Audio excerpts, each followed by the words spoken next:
Okay, so I was explaining that these are the other non-linear forms that you can try. The only limitations is that we have to, if we are applying the OLS technique, then we have to go with the OLS assumptions. And one of the crucial assumptions is that parameters needs to be linear, like this slope and intercept coefficients. So far, as Divya and Lavanya, this first case, the third degree curve, it's linear in the parameter, you can apply OLS. Second case, logarithmic curve, again you can apply OLS, linear with the parameters, no problem at all. Just for this dependent variable, you have to take a log. This is the new variable we have to create, that's a log of the original variable. Third case, just we need to take a reciprocal of the original dependent variable. We can apply this model as well with the OLS. Then in these three other forms, like this modified exponential form, Gompertz curve, and logistic curve. Here, so far I have never tried these derivations. Here I need help of all of you. If you can spare some time, Divya or Lavanya, just you have to first do a derivation of these parameters, and then the derivation we will take with the OLS methodology. Like we try to minimize the summation of error square of ui square, and we take this function with the minima equivalent to 0, and we try to, with differentiation, we have to estimate these, and then you will get this normal equations, and then you have to estimate these parameters based upon those equations. These derivation I have never tried. Black screen is visible. For all of you, this is it visible? I am trying to give the explanation of non-linear curves. Okay, it's visible. Okay, Sadiq sir, maybe some connectivity issue is there. So for these last three equations, if anyone, if you can try, you have to derive these parameters by solving the normal equations method. And the way is same like we derive these normal equations from the OLS methodology, where we try to minimize the summation of u hat square. Like if I give you the example, let's suppose if we have this particular equational form, then the way is that after that particular derivation, we will get these three normal equations. Then with these three normal equations, we can derive this value of A, B, and C parameters. And with that, we can get particular trend for this one non-linear form. Similarly, for the logarithmic curve, then reciprocal curve, the only derivation I have never tried for these modified exponential, Gompertz curve, and logistic curve. If is there anything like parameter is non-linear, then it's not that. Then there is a limitation. We can't apply the OLS. Otherwise, you can apply. I tried to find it on the internet. So far, I just got these 2 or 3 forms on the internet. Means the derivation part. Maybe those of you are from the mathematics background, in your functional forms, you might have tried these other functions.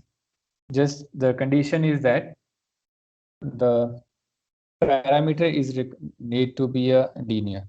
Means like these parameters, although here all the parameters are in a linear form except for these three, like here a and b, there is no under root square and not any other polynomial form.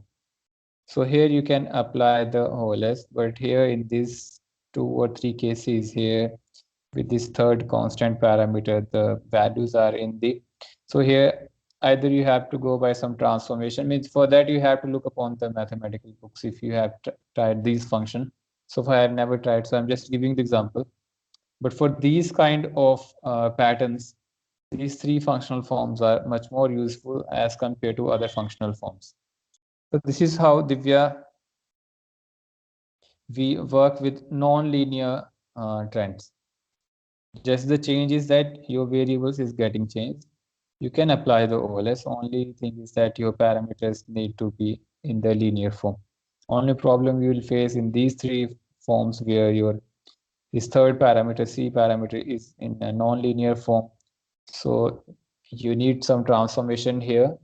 So far I've never tried, so I don't know the mathematical way of transforming these three forms with the log or exponential. Is it possible? And then if it's possible that these parameters will get in the linear form, then we can go by this OLS methodology. So this is where you can apply this non-linear trends as well in the data. That depends upon the pattern you have. So this is how you can go for long-term trends in case of non-linear form.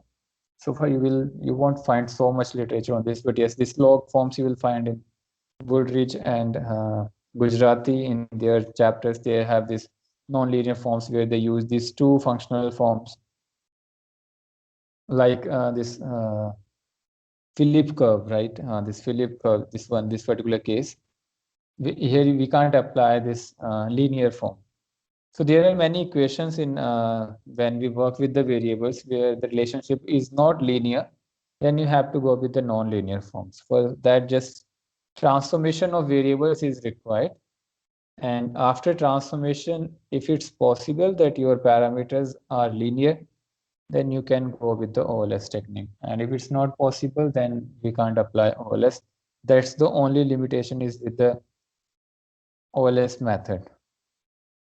Now come back to the yesterday's calculation we did. Here we applied this linear form.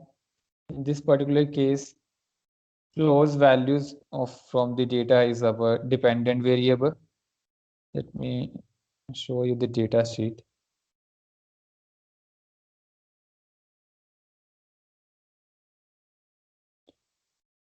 And there are 4 different values, prices of NSE. This is the day-wise data from 2001 to 2020, October 2020.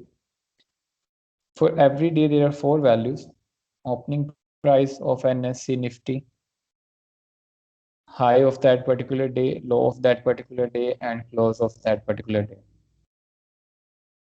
And then you have a share traded. This is data from the NSE side.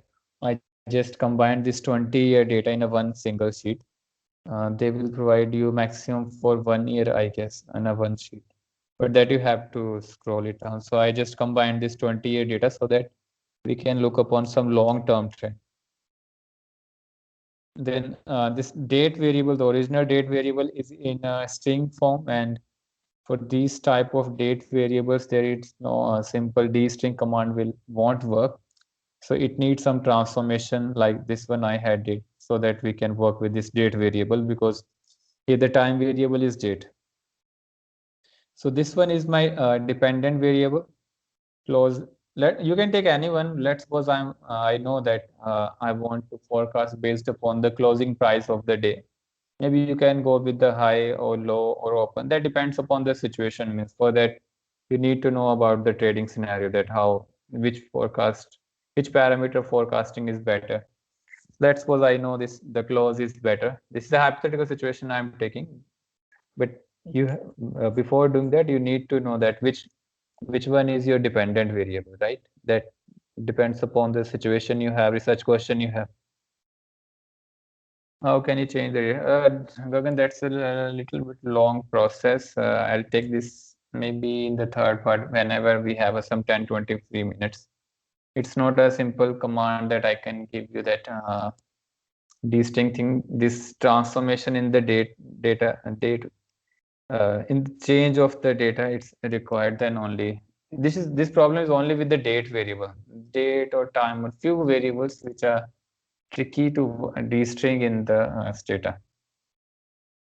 We will do whenever I have a 10-20 extra minute. Just remind me this. Then, or you can just go with the YouTube. Means there are 3 or 4 videos. I also learned from that, but then with that I did few experiments, because this format is not matching with the available videos on the YouTube. So this format is a little bit different. Okay, so my dependent variable in this particular case is close. This particular close value of the day. and independent is the time. So time is here date. Now the first thing, we want to know the long-term trend. Why we need a long-term trend? Now take this particular case as a case study. Now first, okay, let me do it again. For just see the relation between this close price and date. So for that we go to graphical tools, the time series graphs, line plots, create time series plot. My dependent variable is close value, accept, then time settings. Here time variable is date. Okay.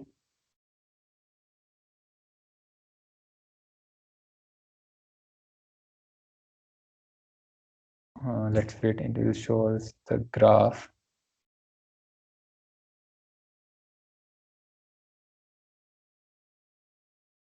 Oh, sorry. Then okay.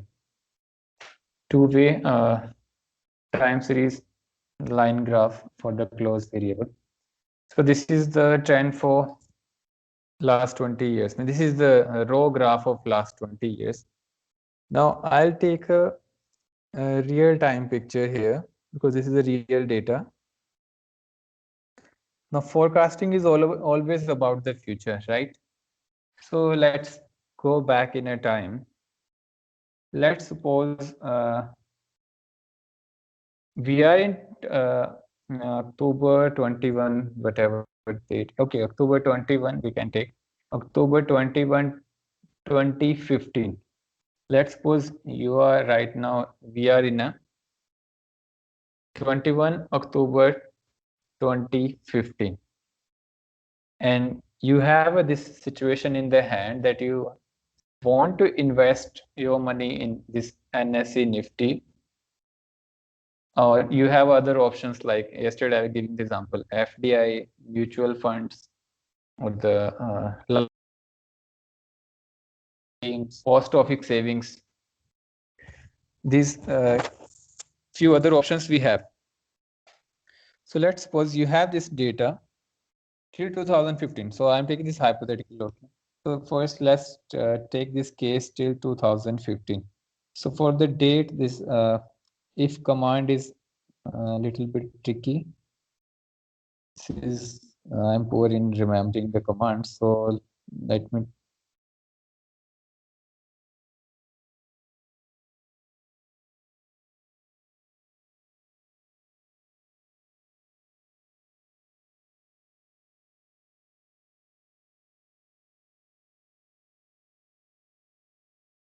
Yeah, here we have an example.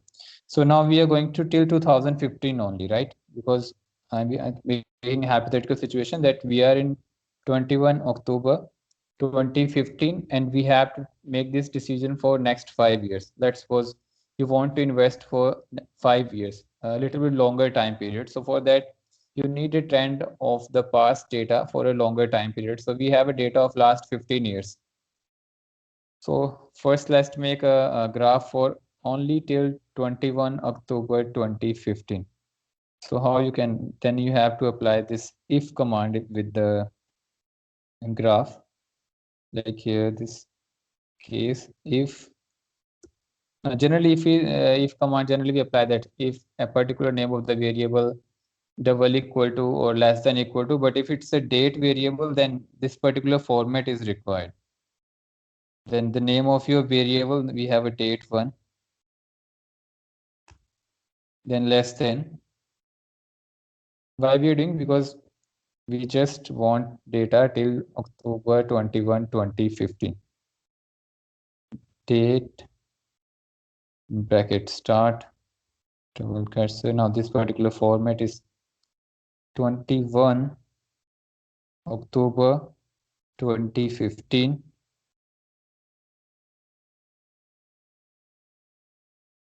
Double cursor, comma, then this particular format, DMY.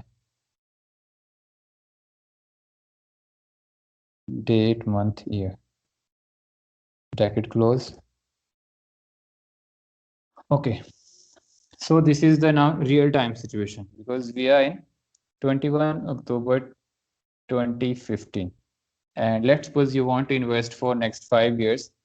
So first thing you need this trend, right? That how much means where this price will go after 5 years, so that you can take a decision whether you is it profitable for you to invest in this particular NSE Nifty index. It might be any stock price or any other scenario.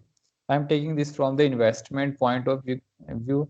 The one reason is that this is the when we take this hypothetical macroeconomic policy issues, then I find it a little bit difficult to connect myself with that, because when it comes individually, we put all the efforts. But when it's like a group thing, that's a general human behavior that we take, that won't take that much serious as when we have individually involved.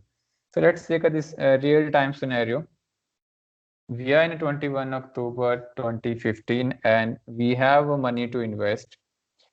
Now we need forecast about the 2020. 21 October 2020, because you want to invest for next 5 years.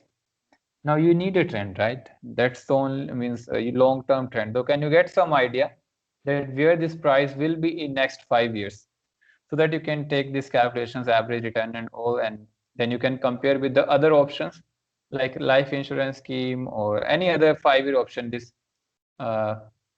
I think this time post office savings schemes giving I think 1 or 2% extra on as compared to the FDI with the bank they giving on the fixed deposits. So we have a 3 or 4 options, and first we want to explore this particular situation.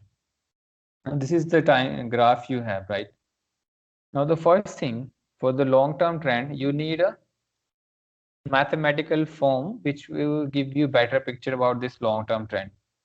Now, first thing is that you have to think it about, is it a linear trend or a non-linear trend? Now, this is the actually this is the way we do this prediction and forecast. And first, we have to think about the functional form. Is this particular data is a linear form or non-linear form?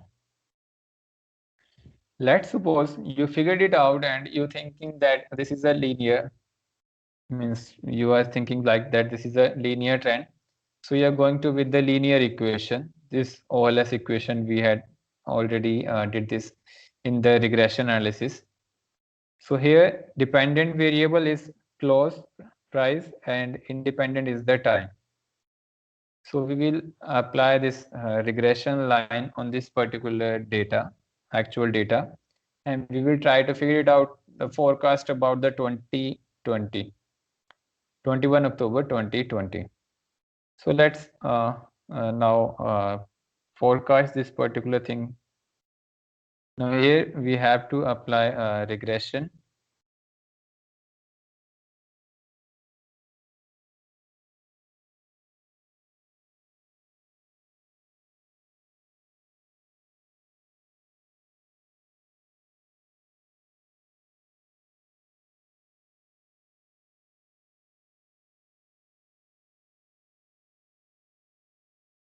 Okay, the regression only because here I only want it apply up to 21 October 2015 because we only have a data for the past, right?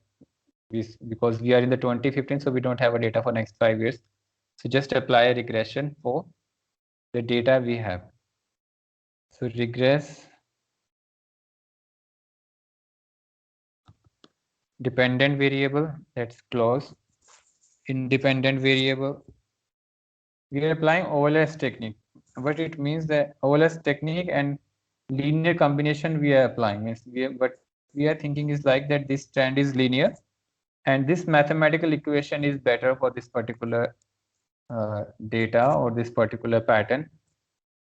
This is I'm taking this assuming this thing, but this is not in the real world. It's not something as on the based on the assumptions. You have to make sure about it that is it this particular equation is better for this particular data. And then you have to apply the, if you're thinking it's a non-linear, then you have to go with the non-linear equational forms.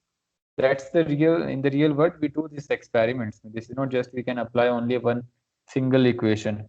So far I'm not aware about the machine learning that where they reach that. Is there any algorithms and programs in the machine learning, where this machine learning will tell us that this particular equation is better for this particular data. Maybe this algorithm is this artificial intelligence is progressing day by day. So maybe now in the machine learning, these features are there. I might not be aware about that, but I'm giving you this manual view that how we work with these forecasting methods. Because this machine learning is going to change many things in the academics as well, but in the that's the process. But I have seen that first it comes in the corporate sector because there the money is involved, and later on academicians try to do in their research works. I mean, it's not like always the case that first it comes from the academicians and then the corporate. These days maybe some academicians develop these new techniques in the research and development, but corporates are much faster to adapt those technologies, and academicians take a time. So we need this regression only for this particular time period. So I'm applying again here the condition of if. So that this only I am applying because we only have a data till 21st October 2015. Let's apply this regression. We have this data. Okay. So this is how we predicted based upon this. Okay. So first, just let's put this regression equation in this graph, so that we can get some picture view about this trend, whether this trend line is representing this particular data or not. So for that, we have to put a regression line in the line graph. How you can do that?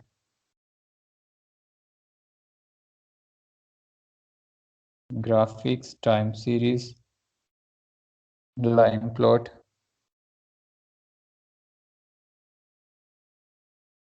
Okay, first y variable is again closed. Okay, here is the if option. I have not tried it, but let me do it manually by the command option. First, just make the graph, accept, then time variable is date, that's okay. Then graph,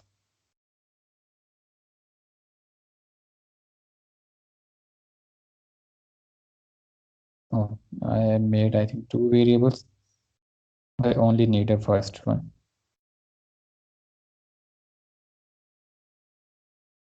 So but we need trend this particular, okay, oh sorry, first we have to predict the y hat because we need a regression line in the graph. So predict y hat. After predicting y hat, now scatter y hat, then dependent variable, independent variable, comma, C, then L space dot bracket close, S bracket start, I space O bracket close. Now let me see this if command will work with it or not. I'm not sure that this command will work or not. But we need graph only till this particular function. Okay. Option if not allowed with this particular graph. Okay, so this particular command won't work with the if command. So let's go now with the graph. Here we have to put this. Just I'm copying this.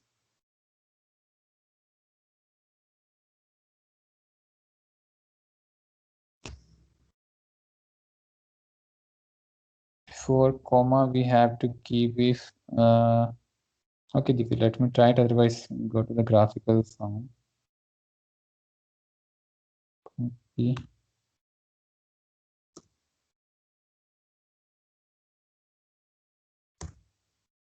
Yeah, it's working. Thanks, Divya. Okay, now we have this particular regression line. So here we can see that, okay, more or less you maybe get this notion if we are doing first time that, okay, this is the good line we have. That means It's explaining this particular deviations in the data, more or less trend. So the next thing is that you want to invest for next 5 years. So you need a forecast, means value for the 2020 October 21. So how will forecast that particular value? Means you need forecasted value for the 2020. So for that, as we do from the regression lines, forecast value. I don't know this programming method status so far. The method is, you have this constant here, means you have to put these values in the equation. Means let's suppose this is our equation. Now you have to put the values to forecast the value for 2020 October 21. So your constant value here is minus 2670 is the constant value. Then I'll come to later on why this is negative and why we have, how we take care about these values. Here are a few things about this linear trends and the long-term trends that you have to take care of. But first, just take this example. Let's suppose this is the trend line. Now you need a value for 2020, 21 October 2020. So the way is, now you have this constant value, you have to put it in the equation, plus slope coefficient here we have 1.39. Then that value you have to put here, and in the x, what will be the value? Anyone, if you can tell me the what will be the value for this x variable to forecast about the 21 October 2020? Means a is the constant, b is the slope. What will be the x value? No, not 5. It's not a year data. As you had missed this point. We are working on the data, day-wise data. This is not Divya yearly data. We are working on the data day-wise. So you have to count all these days from 21 October 2015 to 21st October 2020. The number of days now means it approximately 5 multiplied by 365, right? This is the day-wise data, but that not be the case here. The reason let me tell you this reason. This data is not for all the days. And these are the things in the practical way we have to take it, and that's why I'm giving this real-time example, because when we do this hypothetical cases in the textbook, we won't give attention to these things. Now this data is actually, this is a trading data, and trading data is not that every day the trade will happen. In India, like in NSE, the stock exchange will open from Monday to Friday only. So 52 weeks multiplied by 5, that's for the 1 year number of days. Then this thing you have to multiply for the 5 with the 5 years. So that's the average time period, means for next 5 years, the trading days. That number of trading days you have to put here as the x value. It means 5 multiplied by 5 multiplied by 52. That will be the x value. And when you put that x value here, then you will get this predicted y value. Is it clear? Is it clear to everyone? Okay, if you have a calculator, please do this calculation. Divya, just put value in the A, minus 2670, then plus 1.39 multiply by 5 into 5 into 52, 25 multiply by 52, 1 multiply by 1.39 minus 2670. So that will be your forecasted value for 21st October 2020. Just give me the number and keep this number. I'll come it later on with the real data. I hope all of you got this calculation, how we do forecasting in this particular data. This is minus 2670 plus 1.39 multiplied by 5 multiplied by 5 multiplied by 52. That's your forecasted value for 21st October 2015. Divya, give me the figure. Is it 18863? Okay, is it? Okay, Rima is saying yes, Ankita's. Divya, okay. Okay, maybe this one the figure, no problem, because we have a constant. And that's the one problem I want to highlight with all of you, that what mistakes we do while we put this. Just take data as granted and try to forecast the value. Okay, yeah, okay. Now, let me show you the true value. Today, like 21st October, today is Wednesday. Yeah, it means the NSE is open. So let me see the value. What is our forecasted values? Minus 1883. Okay. Nifty price. Okay. So this is the actual price now. 11937. So totally, we are not even nearby, right? Means it's totally incorrect value we have with this model. So it means we definitely did a mistake. Means this is although this is the hypothetical. Now we are in the 21 October 2015. We don't know the actual value, but right now we have actual value. So this is not the value, and this is not possible, right? Because if our trend was upward sloping, so it's not possible, right, that in 2020 we will get this value minus 18863. So definitely we did a mistake, right? So anyone? No, Divya, it's not that. The problem is not with the. Right now we are in a 2015. Corona is not there. Just take this point that we are in a 2015. Corona is not there, and stock market is in the upward trend. Just in the 2014, BJP first time okay, is after 2002 and 3 it came in the elections by winning, and the government is, and the positive hope in the stock market, so everything is going upward. That's the scenario is the 2015, I'm telling you. So where the mistake is now, let me come to few things that I want to discuss. No, it's not Gagan, not the thing. No, simple, not just simply see the problem is that this is upward sloping and we are getting this our estimation that minus 18863, although this line is looking fine, right? Means you will not see any mistakes in the line. Okay, this might be a better fit, but the forecasted value we got that is not even nearby, right? How it will be, the other thing is how it will be negative, but price will never be negative, right? It's not possible at all. So we did something incorrect, right? So what mistake is that? Anyone of you can figure it out. It's not Corona. We are in 2015. Don't think about the 2020 Corona and all. Just leave it that. Wrong technique. Now Gagan, tell me the what wrong technique. You used the word technique. Now what is wrong here? Okay, Rima is saying wrong function is used. Might be, but it's not again a function thing here. Something is else.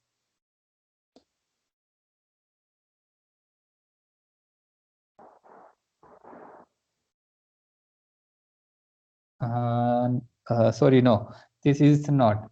That's the one reason I took this example. Is this is no, this is the thing is, let me show you a few precautions that you have to take with the long-term trends.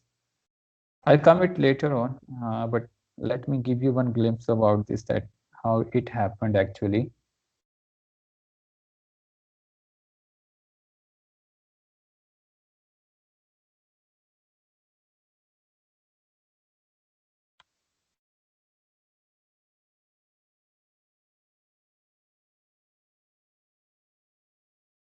Like you are giving these examples.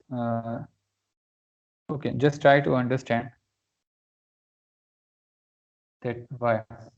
As Gagan is no, we saying this, yeah. As Rima might be saying that we use linear trend to a non-linear, means as you are saying this example. The one is saying it might be a cyclical and we applied a long-term trend. That's incorrect methodology.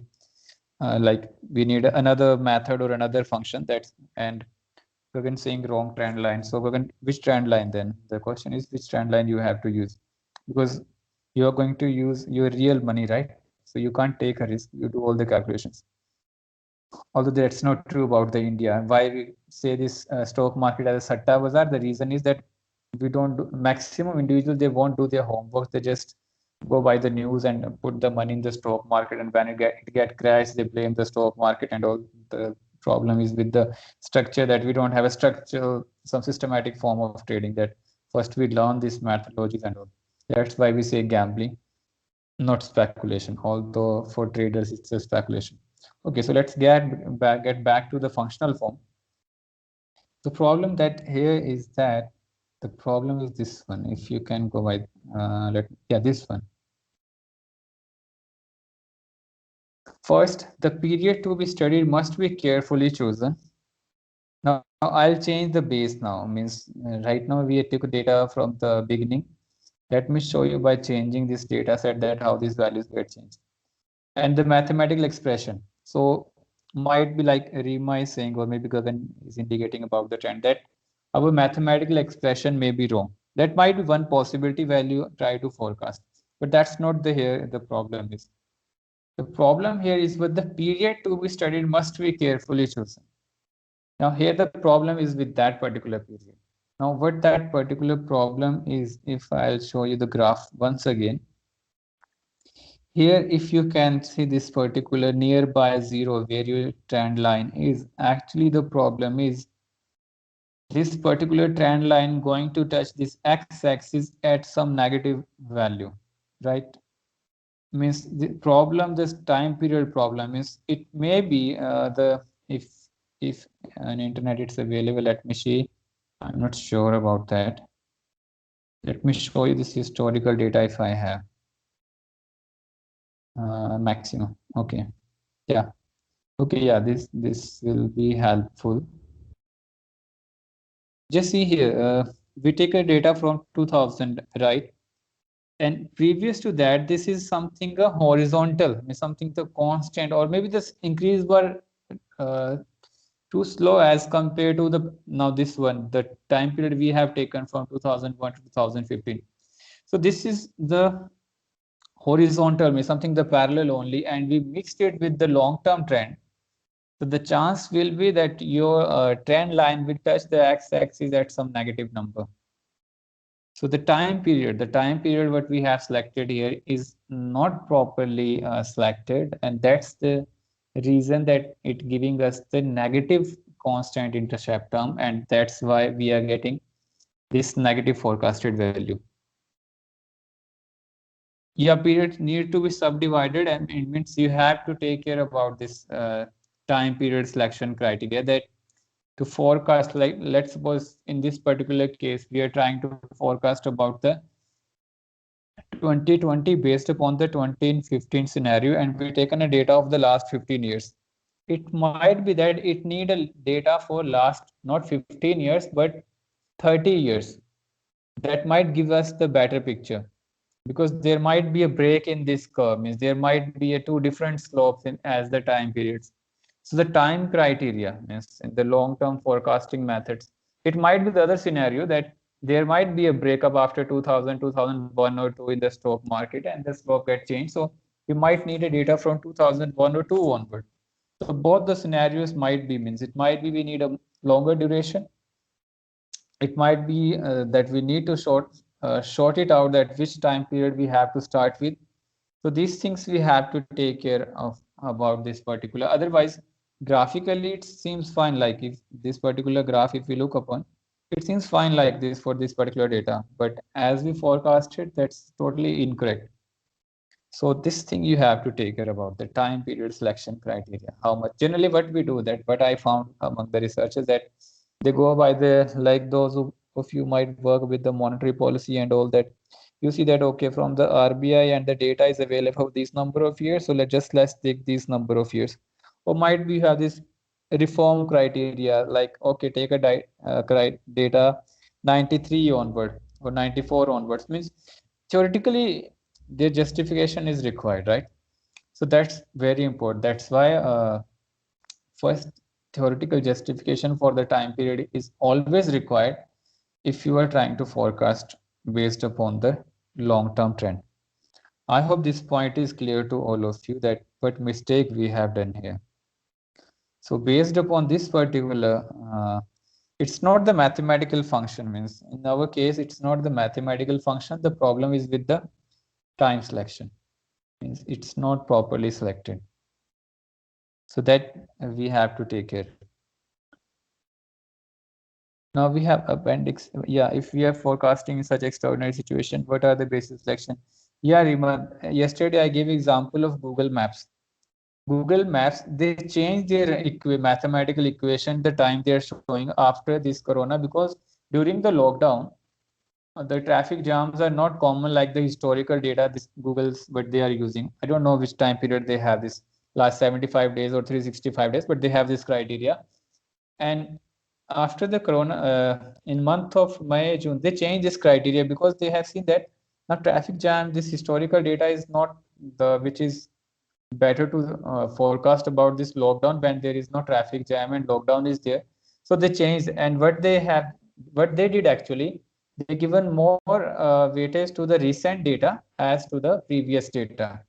So these adjustments are required. But as I am telling you that these are the commercial words, they adapt quickly. Means Google don't take this risk, okay? So they have many things at stake. So did it quickly, means they change this there with the machine learning and algorithms, they change this criteria.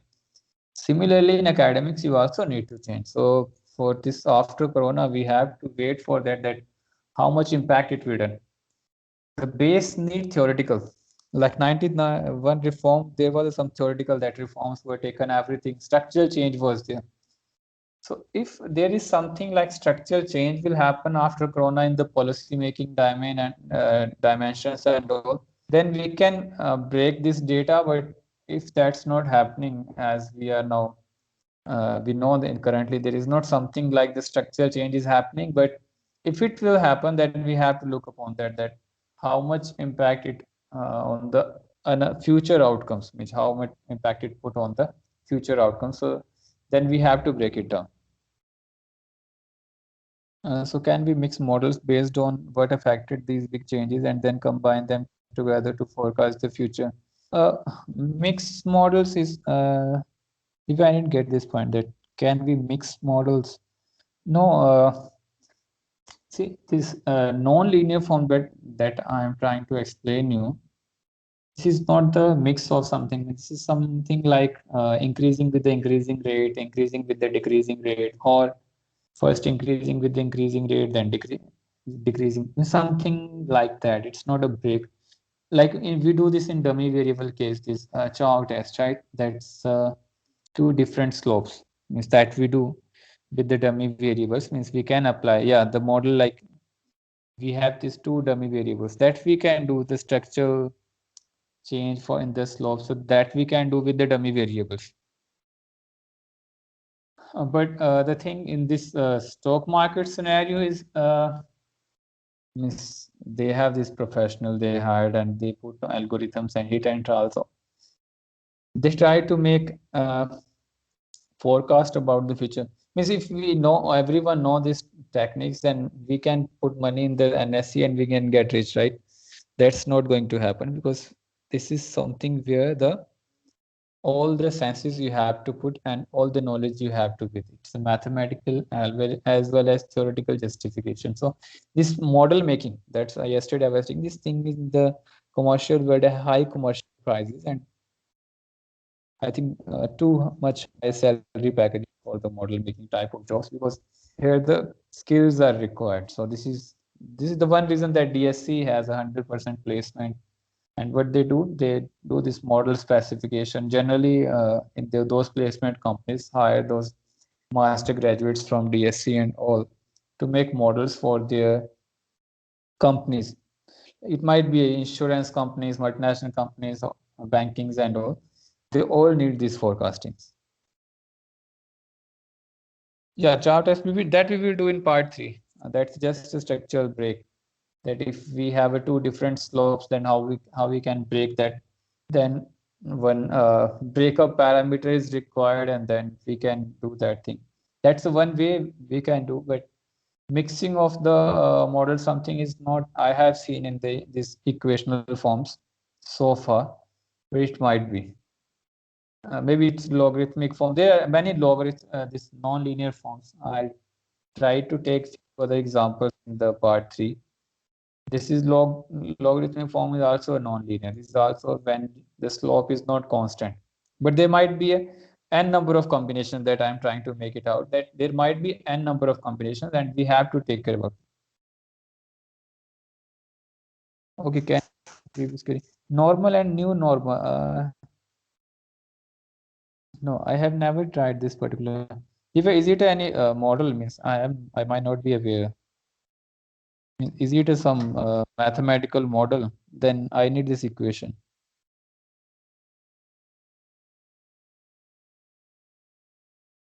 I'm not good in statistical equations and mathematical.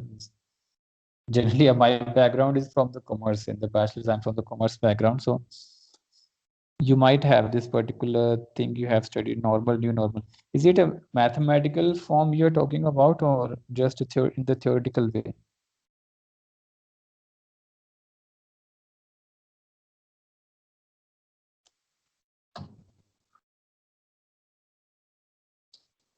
Anyone else?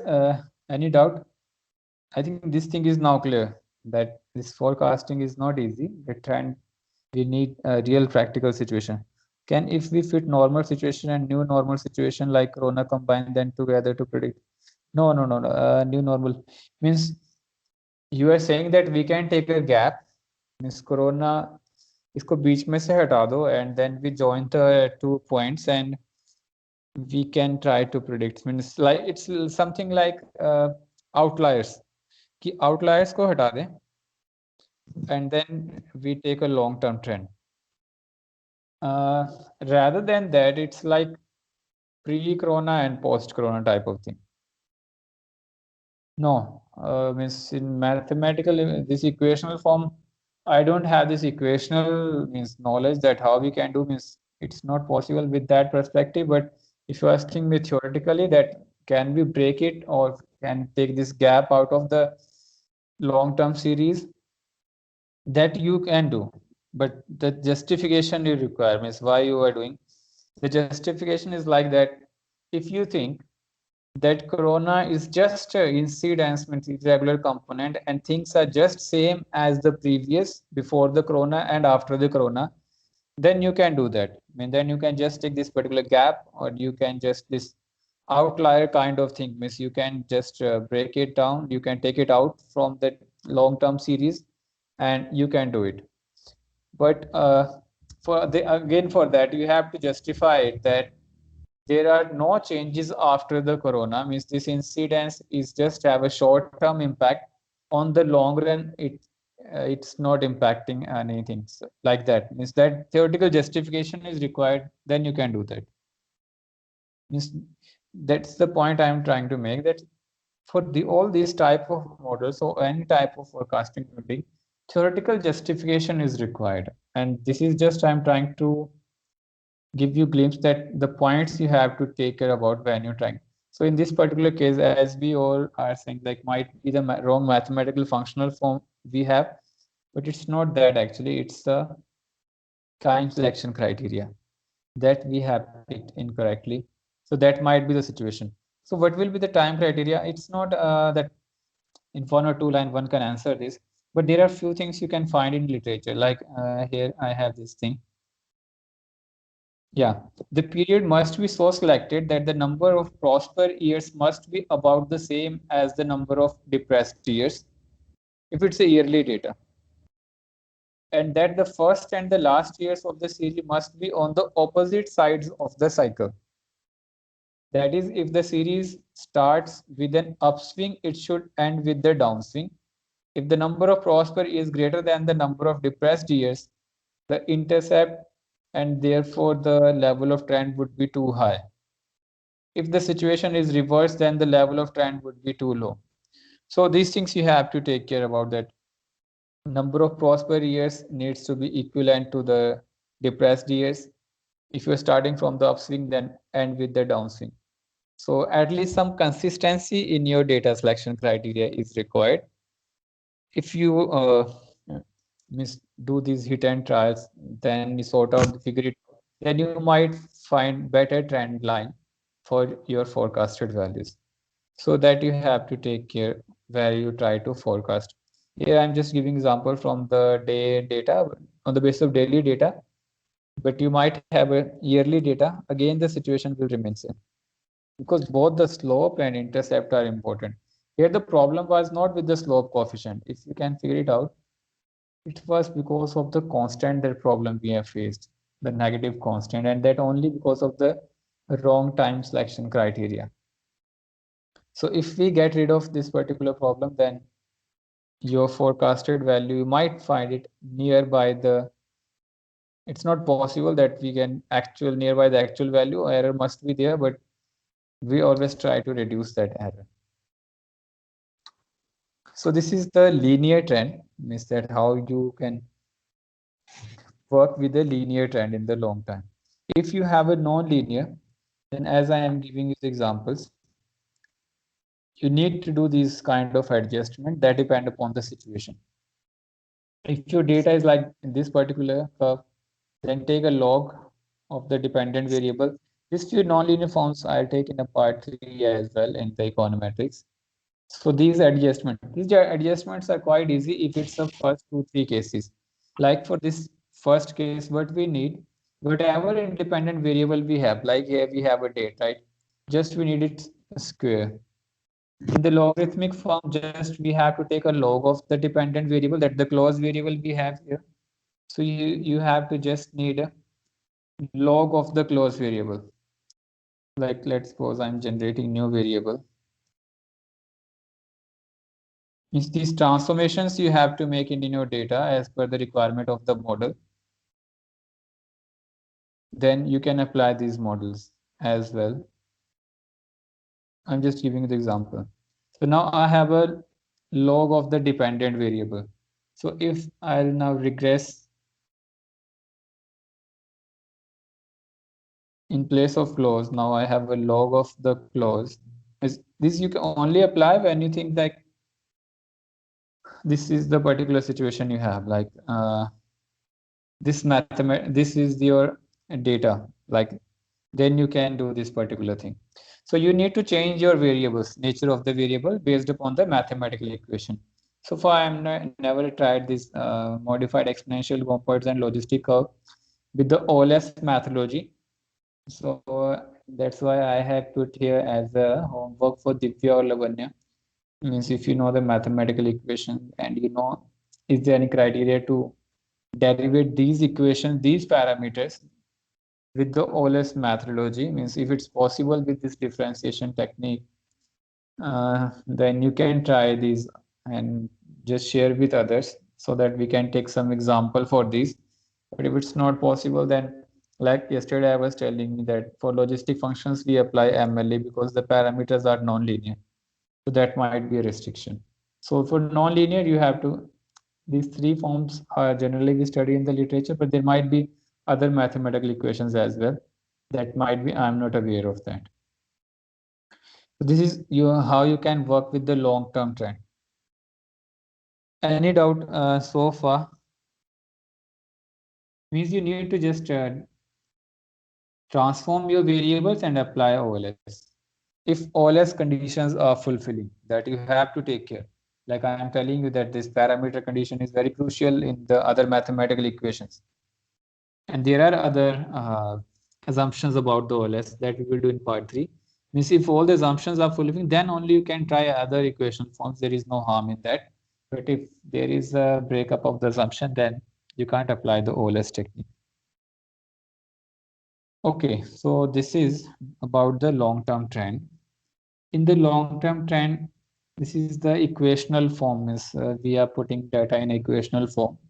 There is another way of doing this particular long-term trend without putting any mathematical equation. That's moving average method. Like example for these other, only these are the transformations we required, and then we can apply these methods. So I hope now this is clear with all of you that first, don't use linear trend model to describe non-linear trend. Don't use a trend model for short-term forecasting. Don't use moving average. Okay, this point is crucial here. Although it's written that don't use moving average for long-term forecasting, but in many textbooks, moving average as well you can apply for the long term, but that depends upon the data breakup you have. Like if you have yearly data and you take 5 or 7 year moving average, then that you can apply for the long-term trend. But if you have this daily data like we have here or monthly, then think about that is this moving average is applicable to long-term trend or not. So that depend upon the situation, but other techniques, generally exponential smoothing, is you can't apply to the long-term trends. uh, Another few important points here, like here the mistake we did with the time periods means for the long-term trends, first you need a criteria to select the time period that you have to justify as well. Second, like in this particular example, which time period you can take: year, quarter, month, daily, hour, or minute. Like this NSE data is on the minute basis as well, on the seconds as well, hourly as well, daily as well, month, quarter, year. So which data set you think will be better? Like for example, this is the problem we had. Like we want to forecast about the 2020 and we are in the 2015. So which time period you will take? Yearly basis, quarterly basis, monthly basis, daily basis, hourly basis, or minute basis. And this is also you have to take care of which criteria you can select. There are n combinations, and that you have to try. That's why this stock market trading is not easy. I spent 3 or 4 years in the intraday trading, and I learned these skills from my friend. That's the only experience I am sharing with you, that this forecasting is not easy when you put your real money in the stock market. Then model, which model you think is better for your mathematical equation model is better for your data? It might be linear or non-linear. And last, the starting time period and the ending time period that you have to justify. It's not necessary that the whatever data you have that you can put upon the equational form or the experiment thing. No, justification is required. So these things you have to take care while you try to forecast with the time series long-term trend. I hope these points are clear to everyone.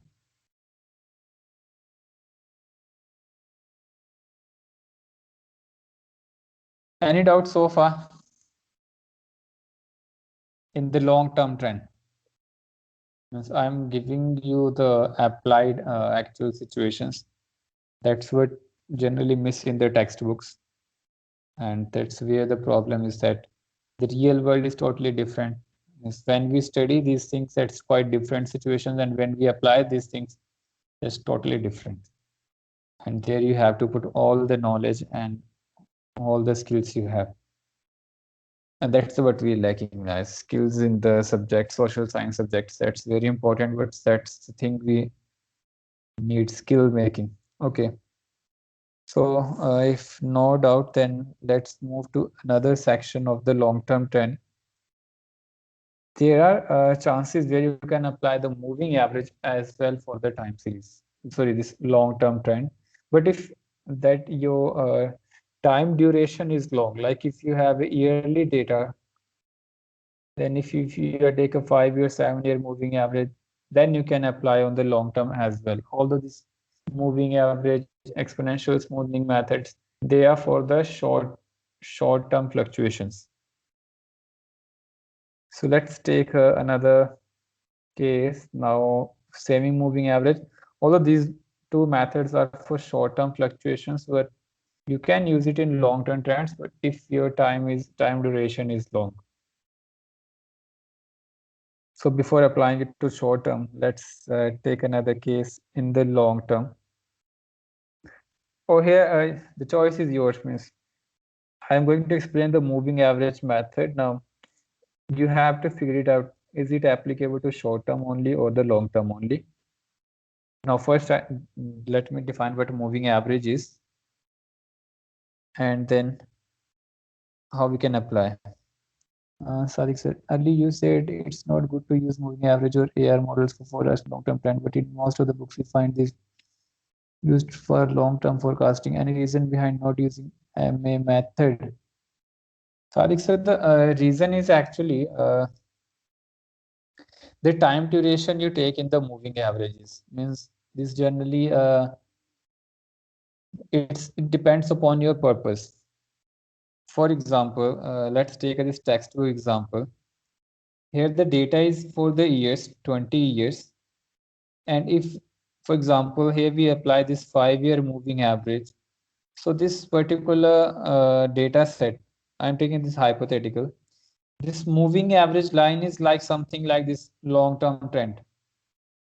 So here we can apply this moving average. Means that's what I'm telling, that if your duration is short, it depends upon the time period. If your duration is short, then we can't apply moving average to the long-term trend. But if your duration of the time is long, and if you think that for this it's not easy with the mathematical functions, because mathematical function is quite different technique, and this moving average is totally different, where we don't use any mathematical functional form. It's a non-functional form. That might be a limitation as well as the better good point about it, the positive point, that we don't need any mathematical functional form. So sir, if your time period is long and the gap between the time is long, like here we have a yearly data, and you are taking this 5-year or 7-year moving average, then you can apply this particular moving average to a long-term trend as well. But if you are thinking your time period is 80 year or 90 years and you are taking a 5-year moving average, then that can't justify for the long-term trend. Then that's only applicable to a short-term trend. Here the time period is for the 20 years, and out of 20 years, if we have a 5-year moving average, that is quite justify for this long-term trend here. So we can apply moving average as well. But if you have a data of, let's suppose, 80 years, and you are applying 5-year moving average, so that's not applicable. Then you have to, that it means now you are using moving average for the short-term fluctuations, cyclical fluctuations. So that's the means, it's not Saric, so it's not like some objective answer.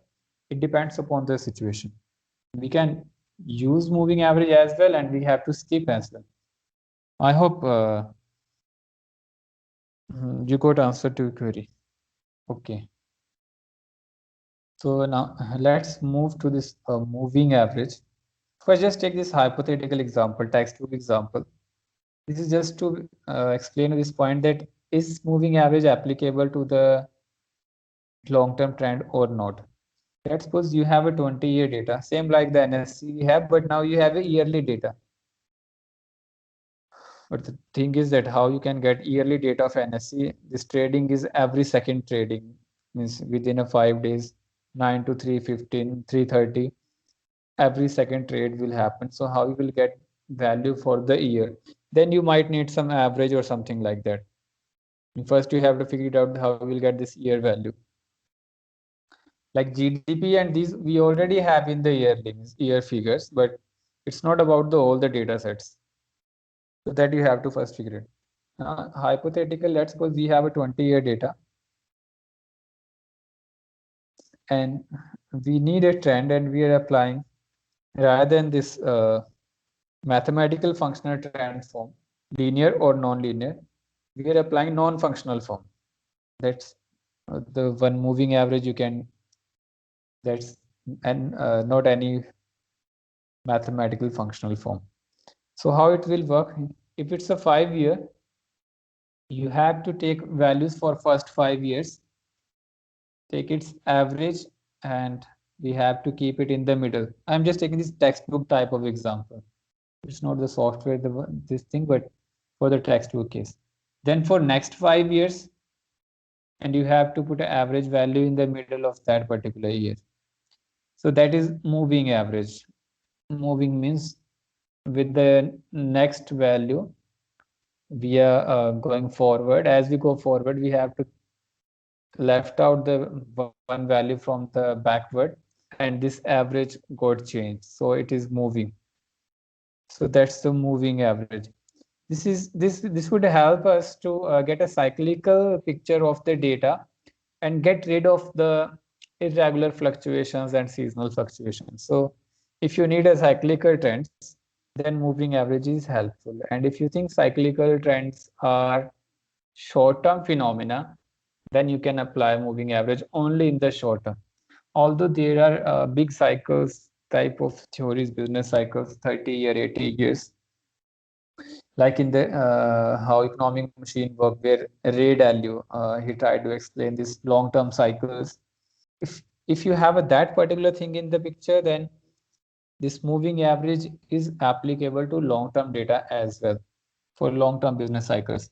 But if you think the business cycle that of the short duration, like 5 years, 3 years, then you can apply to the short-run data only, not to the long-run data.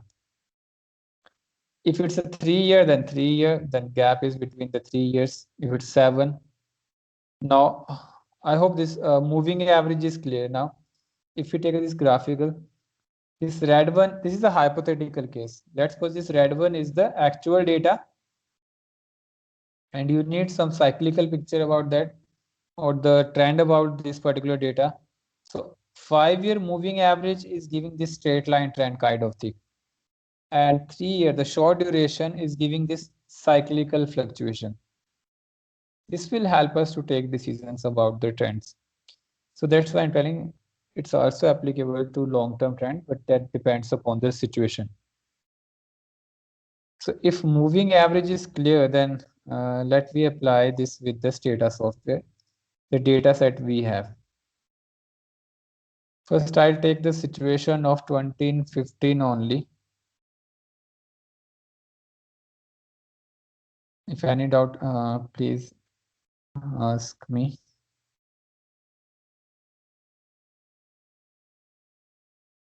Okay, now in place of this regression trend line, we are going to apply moving average to the data. So to apply moving average, go to statistics, time series.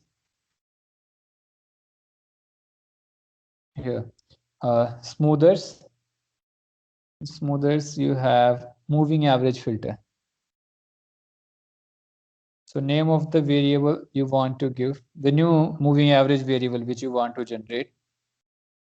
Let's suppose I am giving it name close underscore moving average. Now I have a daily basis data, okay, on the day basis data. So let's suppose I am taking a moving average of 50 days. Name you can give any name, whatever you want. In expression, the name of the variable, that's a clause.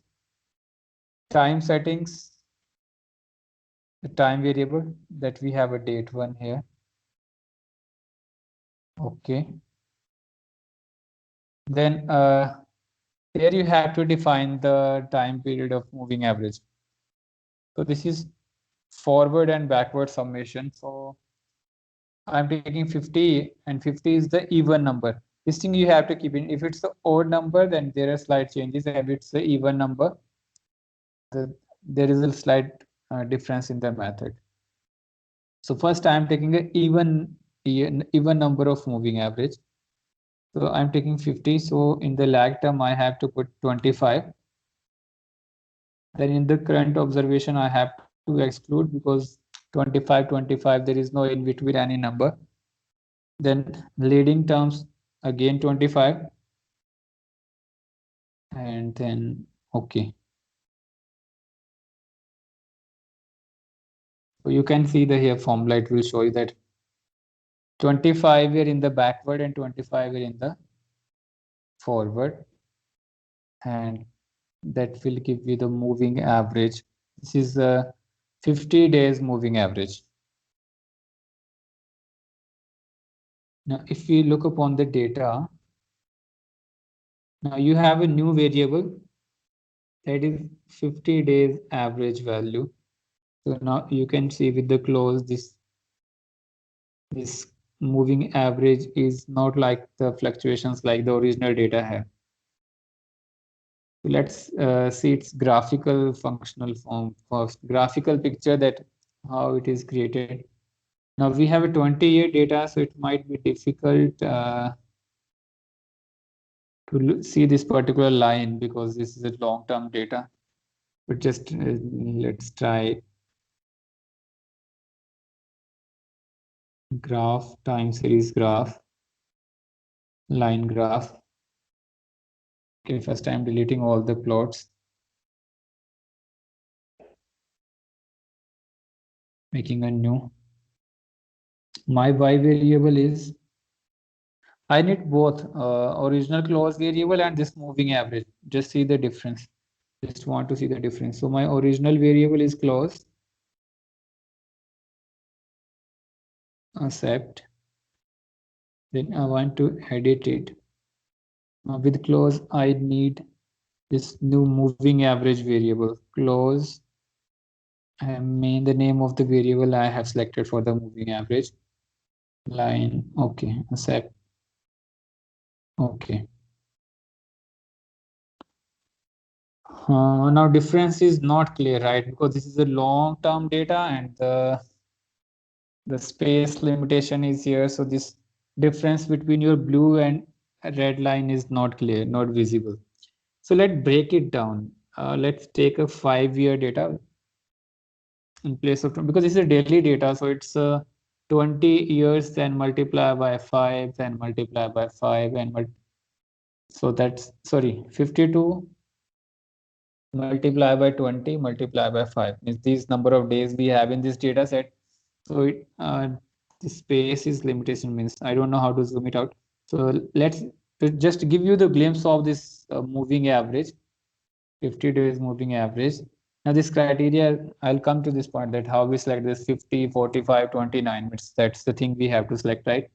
How much moving average, 3-year, 5-year, 7-year, 50 days, 21 days, that's the thing you have to decide.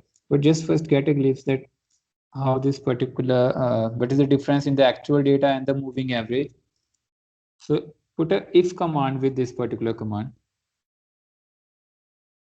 Let me show you for the first 5 years only. So from 2001 to 2000, or take a 10-year data. Okay, take a just 5 years to get a better picture. 2005. Yeah, now I hope now it's visible.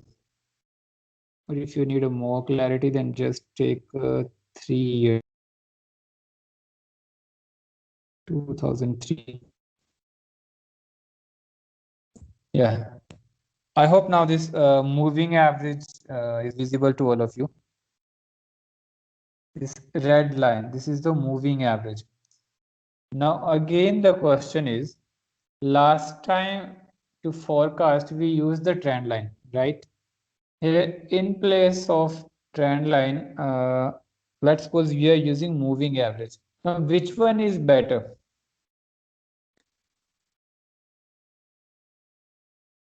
At a one time, the only one method is more appropriate as compared to all other options. So again, you have to take care about these all the points. Whether you want forecasting for the long term, then you have to go with the long term techniques. Now here I have a data for, like, if I can talk about the till 2015 only, 15 years data on the day basis. So it's approximately 15 multiplied by 52 multiplied by 5. And I'm taking 50 days average. So I have to think about it. Is this 50-day average is sufficient to give a glimpse about this particular thing? The second thing you have to keep in this mind, that moving average is not about the forecasting, because now in the previous case, you have this mathematical equation to forecast about the 2020 or 2025, right? In moving average, you don't have any mathematical equation, so forecasting is not possible at all. Only maximum you can forecast about the next coming figure, means like in this particular case, we have a moving average till 21st October 2003. So I can just forecast about the 22nd October 2003 on the next coming day. And for the next coming day, the forecasted value is the just last value we have from the moving average. So forecasting here is not possible. Means if you want to forecast about the next 5 years or 6 years based upon the past data, there is no mathematical equation in the moving average, so you can't do that. So that's the one limitation of the, I was telling you that advantage is the no mathematical equation is required, but the disadvantage is forecasting is not possible. Means for the long duration, means for the next coming day or the next coming thing you can forecast. If it's yearly data, for the next coming year you can forecast based upon the last value we'll get from the moving average, but not for the next 5 or 6 years. So that's the limitation of the moving average. Second, now again the time criteria. Here I have this 50 here. Now just think about the, let's suppose I'll do this for 250 days. Means if I increase the duration, like in place of 50, I am putting, okay, yeah, now 2 months are required. First, I have to,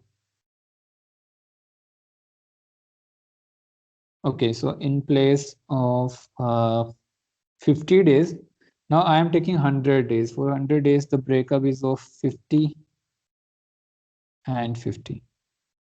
50 in the leading, 50 in the preceding. So let me give it name of 100 days. Okay, now see the difference in the graphical form. Let me combine these three variables to give you a glimpse about these three moving average. Okay, now this green one is the 100-day moving average. Now the question is, which one you think is better? The 50-day, but the thing is that 49-day, 50-day, 51-day means how you select this time. This is like in the previous case, I given you the example that because of the improper method of the time selection, we got a wrong value, forecasted value for the 2020. Now here again that situation will remain same. How many days? This is the daily basis data. So how many days? 20, 25, 50, 55, 65. Anyone if you can answer this, means what will be the criteria? Just take this example, NSE investment. You want to invest, take just this scenario. Now which criteria you will choose? Means how you will select this time, moving average time period criteria? 50 days, 100 days, 250 days, means what will be your time period and how you select this? Is there any way to objective method to select a criteria? And these are the only parts where this applied thing works, means that's where we have to apply on brains, not only the textbook knowledge. Means we have to think about it. Okay, which might be the better moving average, 51 days, 251 days, 60 days, means we have to think about it, hit and trials, and but we need some methodology, right? That how we can select which one is the better criteria. So any one of you want to supplement here? I hope moving average is clear. I mean, the method is clear to all of you that what is moving average, and if we take a longer duration, the changes are like the shorter duration is go with the actual data. The longer one have less fluctuations compared to the shorter duration. So that depends upon your situation. For cyclical fluctuation, what will you think that which one is the better way? That depends upon the selection of your criteria, like 3 year, 5 year, and here in the days, how many number of days? So this is the important part about the crucial part about the limitation. I told you forecasting is not possible with the moving average.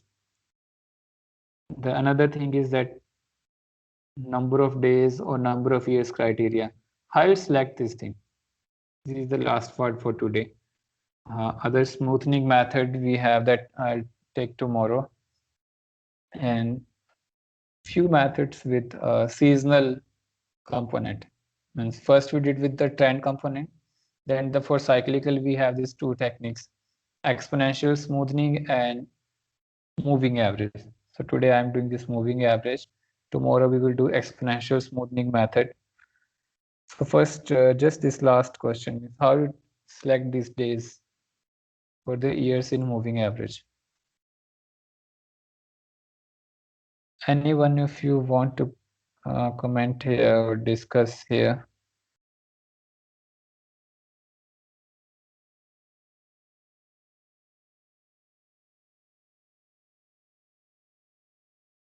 No one is responding. If no one is responding, then I'm leaving this question to you guys. Figure it out. Means what will be the criteria? And there is a one method. Means it's not that uh, totally pure subjective thing that you can take any number of times. No, there are few. There is something that you have to take care of. Think and try tomorrow. Okay, that's one thing. The hint I will give you. It's quite easy. Means you don't think it's too much complicated. No. The answer is in the forecasted values. Means okay. So thank you so much. I hope these practical things which we are doing